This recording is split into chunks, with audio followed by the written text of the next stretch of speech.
بزرگترین افتخار یک ایرانی این است که قدمی برداشته بشه برای معرفی این فرهنگ عظیم. دکتر ایوبی با چنین خاطره‌ای به ایران برمیگرده.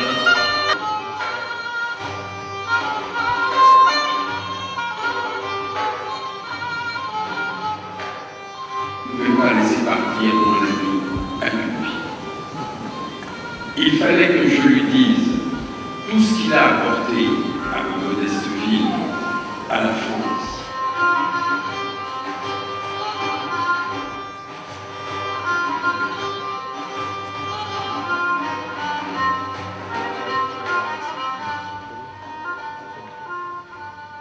به برجسته هم نفس بالا دانشمند جناب دکتر ایوبی نهایت تشکر و امتنان خود را معروض می‌کنم.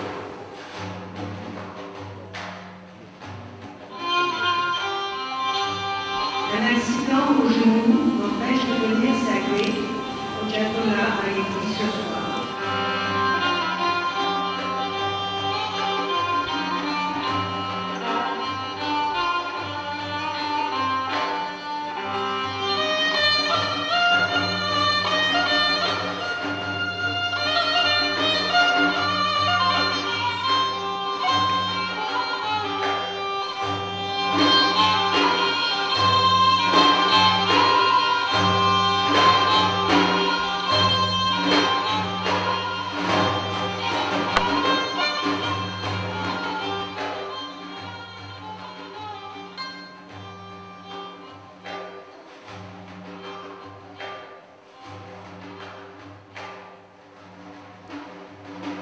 یک بار دیگر همه دیدن که ایرانی هر کجای جهان که باشد هویت خود را در پای سفره هفت‌سین روز و قلم و گوهر امام حسینش می‌جوید.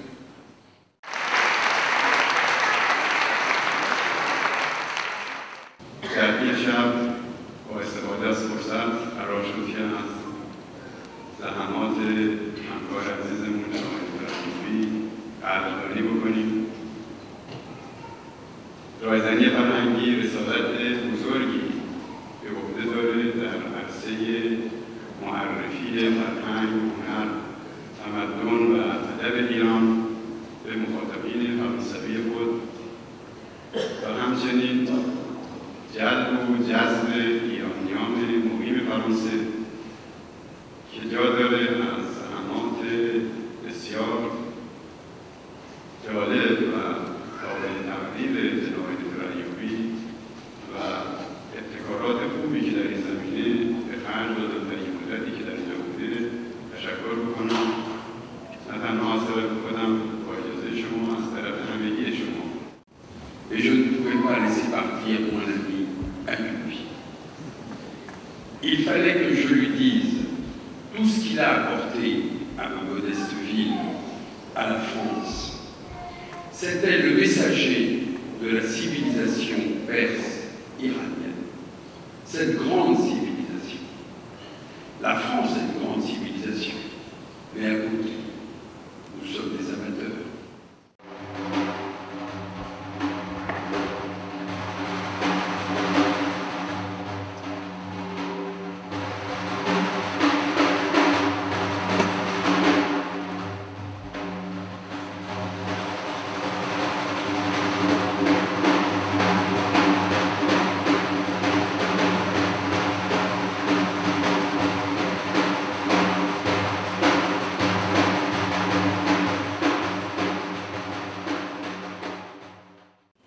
Un accident au genou m'empêche de venir saluer Ayatollah Ayoubi ce soir. Mais rien ne peut empêcher ma voix de venir le saluer avec chaleur. Il a beaucoup fait pour rapprocher nos deux peuples, car il sait, comme nous le savons tous, que lorsque des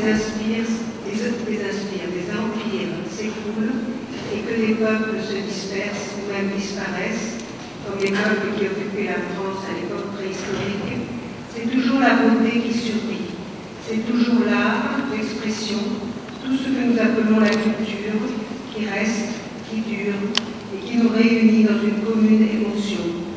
Je voudrais dire à Ayatollah Ayoubi liens qu'il a tissés entre l'Iran et la France se sont consolidés, développés et que grâce à lui, ils dureront encore longtemps. Je voudrais lui dire aussi, en toute amitié, que ceci n'est qu'un au revoir et que nécessairement, très bientôt, nous nous reverrons. Merci et bon travail, Jean-Paul Carré.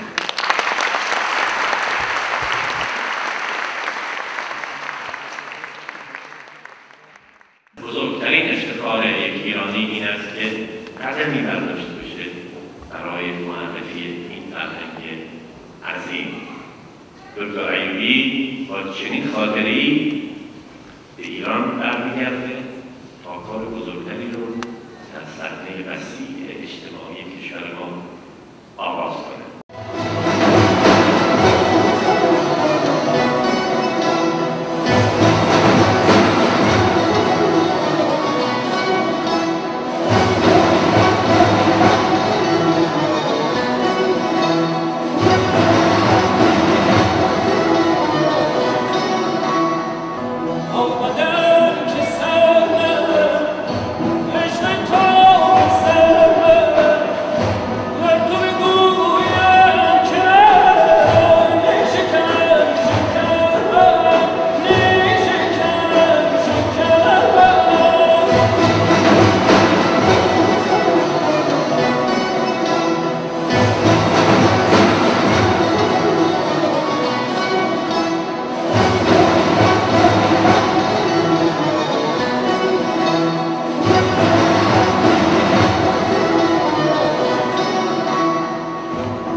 شماره ششم خیابان ژانبرگ به نظرم کمی دلگیر آمد.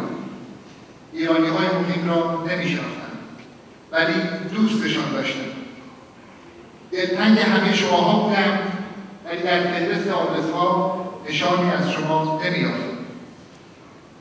یادتان می‌آید آن روزها 5 سال پیش را می‌گویم. فیلم دلبران ابوالفضل جلیلی را در موزه‌دلم برایتان پخش کردم. آمده بودید، ولی با تردید، کمی هم نگران.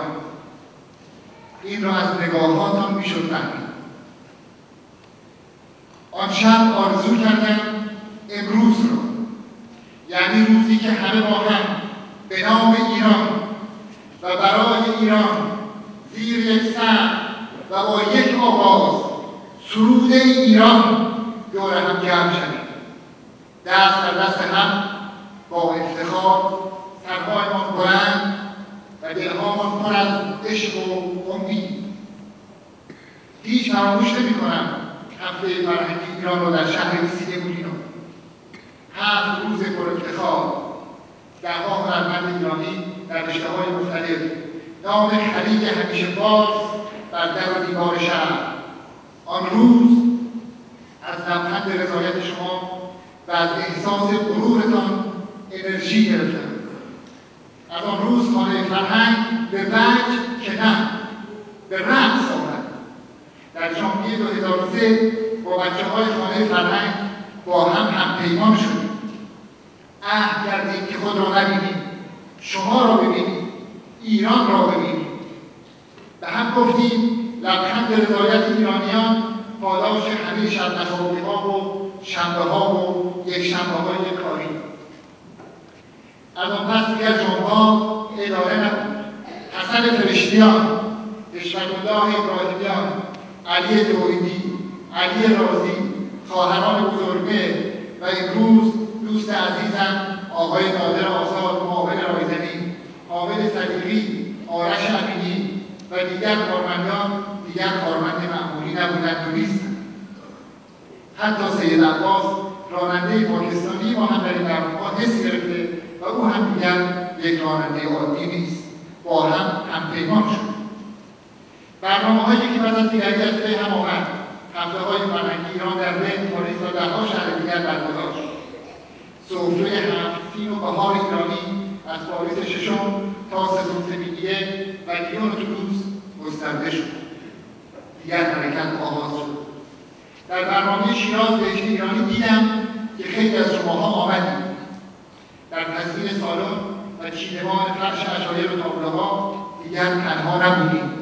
ایرانی‌ها دیگر خانه فرهنگ را خانه خود می‌دانستند و این رویایی بود که به تدریج داشت تحقق پیدا می‌کرد. آن روز که 100 هنرمند ایرانی آمدند و بساط بهار ایرانی را در پرسششان گستردند، از احساس و غرور افتخارتان به وجد آمدیم و دیگر واقعا سر از پا نمی‌شناختیم. آن روز که تمام میدان سنسورپیس در روز جشن موسیقی مملو از جمعیت شد، دوست داشتم بر بام جهان بایستم و برای همه دنیا آواز بشنو از ایران بشنو را با گروه 40 دمدمه کنم. آن روزی که در هفته بانو در همین شهر ایسیدمونیو آن مرد کهنسال ایرانی آمد و در کنار چادر عشایر مرا در آغوش گرفت و گفت که پیش عروس فرزندش به خود باریده فقط میتوانستم اشک بریزم. یادتان میآید در کلیسای سنسورپیس همه با هم با ارکستر لوریس چکماریان همنوا شدیم و گفتیم بم زنده میماند و اتفاقا تنها 2 روز دیگر اولین 2 روز بعد از آن حادثه تلخ آن هم در چادری برگزیدیم چشم به جهان گشود تا با ما هم باز شود و بخواند که بم زنده میماند. شما با حضورتان، با تشویق‌هایتان در این سالها نه تنها بچه‌های خانه فرهنگ را که بیش از 1000 هنرمند ایرانی را که در این سالها مهمانتان بودند به خوبی و مهربانی استقبال کردید.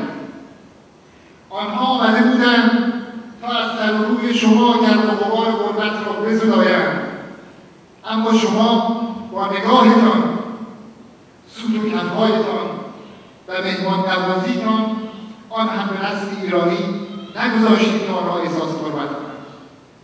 همین امسال که در شب سفید هزار آمدید و آرشیو ملی را مملو از جمعیت کردید، شهرداری پاریس وقتی که حدود 20,000 بازدید کننده را اعلام کرد دیگر کسی تعجب نکرد، چون همه می‌دانند که ایرانی‌ها بوی اسفند را چقدر دوست دارند. از آقای امامی عزیز که آن شب بساط اسفند و قهوه‌خانه سنتی را گسترد متشکرم. عزت‌الله انتظامی هنوز وقتی میگوید پاریس اشک می‌ریزد. اتفاقا در همین سالن با بغض و اشک میگفت که بالای سر شما خدا را دیدیم. جمشید مشایخی بعد از برنامه کاخ اکتشاف و آن همه لطف و محبت شما گویی چند سال جوان‌تر شد. پیر سینما ایران همین هفته گذشته در تهران به من میگفت سلام مرا به ایرانی‌های فرانسه برسان و بگو که خیلی دوستشان دارم. حسین مسافر آستانه روزی که میخواست نمایش حماسه عشقش را برایشان در میان بیاورد با لهجه شیرینش میگفت آخر آنجا نمایش عاشورایی میترسم استقبال نشود. ممنون از شما که به احترام اربعین حسینی آنقدر با شکوه از این برنامه استقبال کرد. قبلا اشک‌هایتان را در برنامه‌های تعزیه حسینی در انگیر و پاریس دیده بودم. یک بار دیگر همه دیدند که ایرانی هر کجای جهان که باشد هویت خود را در پای سفره 7 سین نوروز و علم و کتب امام حسینش می‌جوید. خاطره شیرین شب حافظ در کاخ ورسای را باید می‌شود فراموش کرد. آن وقت که نوازنگی‌ها با احترام در زمان ازدواج ماریان فاضل پای می‌گذاشتند تا حسام الدین استراج برای آنها علی یا ایها الساقی بخواند. گویی روح حافظ آن شب پر کشیده بود و آمده بود اینجا تا به شما سلام کنم. برنامه‌های ما قطعا ناصی‌های فراوان داشت، ولی این نکته قوت را داشت که برخواسته از اعماق جان دل از آقای دکتر جلالی عزیز، این مرد ادب و فرهنگ ایران سپاسگزارم. او در این سالها پدر مهربان خانه فرهنگ ایران بود. هر جای که نام ایران برده میشد بدون هیچ تشریفات و تکلفی حاضر بود. همیشه حامی و بیش از همه تکنیه‌های فکری و معنوی ما بوده هست. جمله‌های کوتاه و زیبایش همیشه حسن الختام برنامه‌ها بود. دعای معروفش برای نوازندگان که خدایا مطربان را انگبین ده. یاد روز که با آقای دکتر شکور با آن صدای زیبا و آهنگینش گفت شما از هر ایرانی ترید. اقتدار و نفوذش در مقر مصر همیشه راهگشا و کارساز بود. شب ملاقاتی که حکومتش برگزار شد و امشب هم که بر خوان لطفش نشسته. این سالهای پرخاطره البته پرمخاطره هم بود. آنها که بدگویی کردند، بداخلاقی‌های شفاهی و حتی مکتوب هم بودند، قطعاً از سر صداقت اخلاص بود. از آنها هم سپاسگزارم. از سخنرانی گذشته به ویژه از سفیر کنونیمون جناب آقای دکتر آهنی و سفیر قبلی جناب آقای صادق خربازی که همیشه حامی برنامه‌های فرهنگی بودند نهایت سپاس رو دارم. با اینکه می‌دانم که نمی‌خواهم ولی نمی‌توانم نگویم که من مرحوم که نه شرمنده مهربانی‌ها و تدبیر همسر مهربانم در تمام برنامه‌هایی هستم که این سالها روی صحنه رفتم. این یاد همه روزهای سخت زندگانیم برای تمام برنامه‌ها با حرص و جوش و البته با تمام وجود و عشق تدبیر کرد، مثل همه زنهای با وفای ایرانی. زنده باد ایران و بلند آوازه با نام ایرانی.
والا این در طی چند 4 سالیه که ما الان در فرانسه زندگی میکنیم.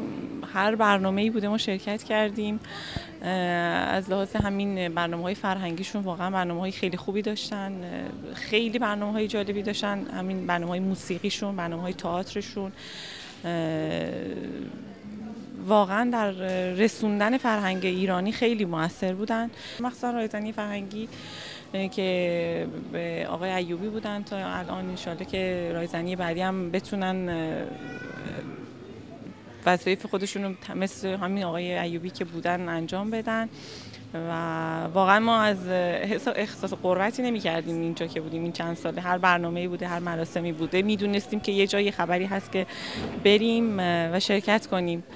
تاسفم که جناب آقای دکتر ایوبی از به هر حال این کشور دارن میرن، به خاطر اینکه انصافاً این شخصیت با اینکه جوان هستن، ولی من به نوبه خودم چون با شناختی که از قبل در دانشگاه ازشون داشتم و دعوت‌هایی که بر سمینارها ازشون داشتم من، و چه در این کشور که باز با ایشون به عنوان یک شخص فرهنگی مواجه شدم، بسیار خوشحال هستم و از بابت اینکه دارن از این کشور میرن باز متاسفم. طول 31 سال اخیر که به طور مستمر در پاریس بودم و هستم، هرگز چنین برنامه‌هایی در ارتقاء فرهنگ، هنر و ادب زادگاه هم ندیده بودم.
اینا کم بود برای خیلی کم بود.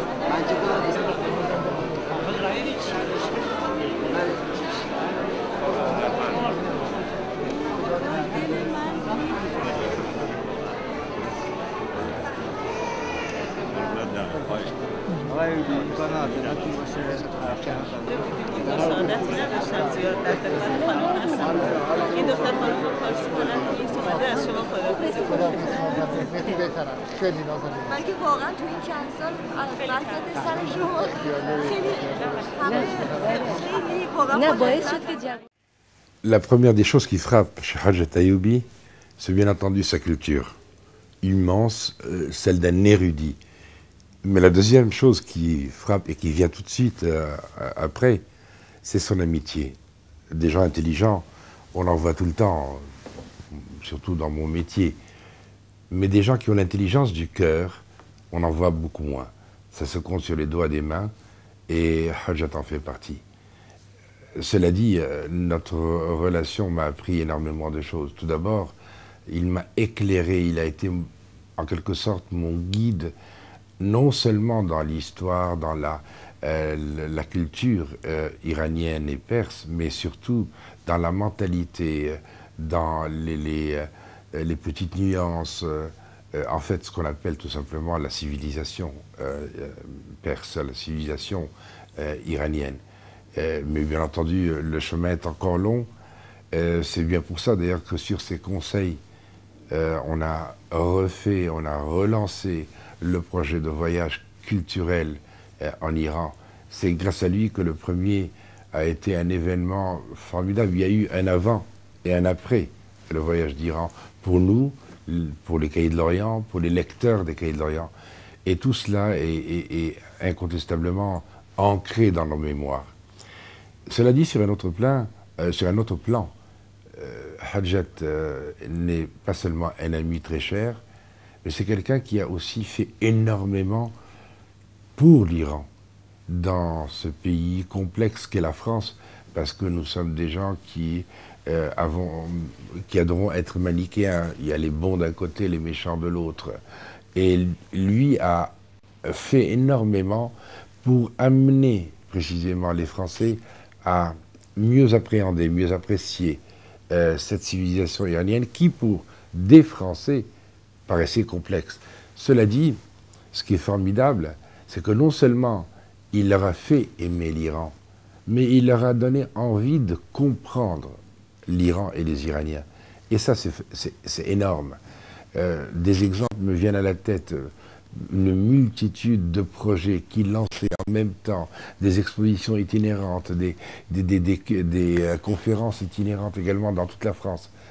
Il a fait à lui seul ce qu'une armée n'aurait pas pu faire.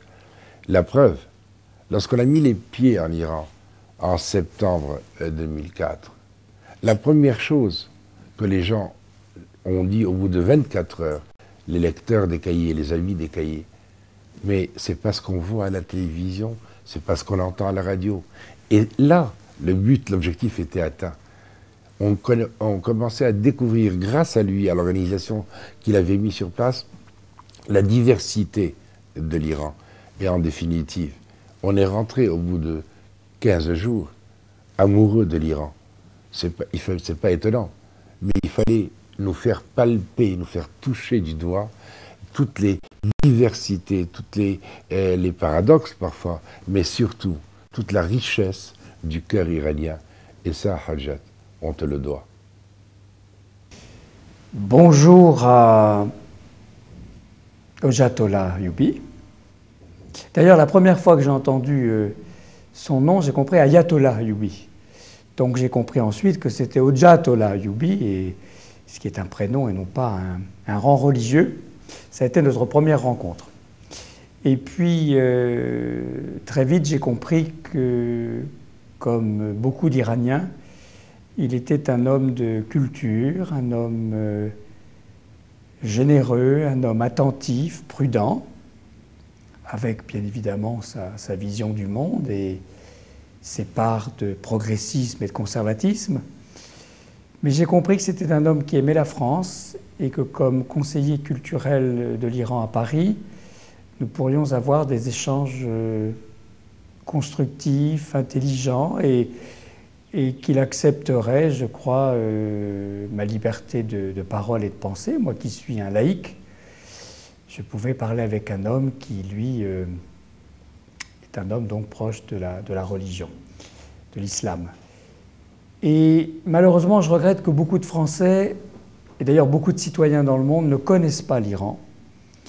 Car quand on connaît l'Iran, où moi je me suis rendu, on a une idée tout à fait différente. On voit que ce pays est un pays rempli de richesses humaines, de contradictions, et que c'est un pays de culture, c'est un pays de savoir, c'est un pays de science, c'est un pays d'éducation, c'est un pays magnifique, et qu'on ne peut pas enfermer le pays dans la simple description politique qui en est faite aujourd'hui. Donc, M. Ayyoubi, Hojjatollah Ayyoubi, mon ami Ayyoubi, quitte Paris et la France, qui est plutôt triste pour nous, et je pense triste aussi pour un certain nombre d'Iraniens, car il avait créé un dialogue de qualité, un dialogue intelligent. Mais je pense qu'il sera utile à son pays, et d'ailleurs je suis très impressionné par sa promotion, puisqu'il devient vice-ministre au ministère de l'Intérieur, en charge des affaires sociales. Et ministère de l'Intérieur, ça fait toujours un peu peur, on a l'impression que c'est uniquement la police. Voilà, mais bon, l'avantage c'est que si je retourne en Iran, il pourra me protéger si jamais je fais des bêtises là-bas. Voilà. Je lui souhaite en tout cas bonne chance, bon voyage. J'espère retourner à Téhéran et Isfahan, qui est une ville qui m'a beaucoup impressionné avec ses palais, ses pétales de rose, sa jeunesse, et qui a un bon festival du film. Voilà, donc moi je suis l'ami de M. Ayyoubi et l'ami d'un certain Iran, celui de la culture et de l'amitié.